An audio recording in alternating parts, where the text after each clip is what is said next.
দিয়েছে কিনা, আদৌ সরানো হচ্ছে কিনা সেগুলো তো জানি না। আমিও আপনাদের মতন পড়েছি, তা যদি সিদ্ধান্ত হয় সিদ্ধান্ত দেখে তাহলে আমি কথা বলবো। উপদেষ্টা পরিষদ এটা জানেন না? উপদেষ্টা পরিষদ তো আজকে দেখলাম পত্রিকাতে উপদেষ্টা পরিষদ মিটিং তো হয় বৃহস্পতিবার। আমি কিন্তু উপদেষ্টা পরিষদ জানে না এই কথা বলিনি, আমি বলছি উপদেষ্টা পরিষদের সভা তো হয়নি, সভায় যেহেতু এটা আলোচিত না, কাজেই যদি এরকম সরকারি পর্যায়ে সিদ্ধান্ত হয় তাহলে সবাই হয়তো আলোচিত হবে।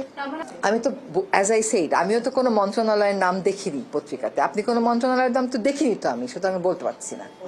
এইরকম আলোচনার কি শেষ আছে? আমরা তো কত আলোচনা শুনেছিলাম, জুনের মধ্যেও নির্বাচন হবে না, এটা এই মাসের মধ্যে নির্বাচন হবে। এখন রাজনৈতিক বিষয় তো, আমরা বাংলাদেশিরা প্রত্যেকেই রাজনৈতিক সচেতন, প্রত্যেকেরই সব ঘটনার একটা ব্যাখ্যা আছে, হয়তো এত কোনো ব্যাখ্যাই নেই এটার পিছনে, কিন্তু এটার সাথে নির্বাচনের যে কোনো সম্পর্ক নেই, এটা একেবারেই স্পষ্ট। একটা ছবির সাথে নির্বাচনের কোনো সম্পর্ক থাকতে পারে না। আমি মাত্র গত রাতে দেশে ফিরেছি তো।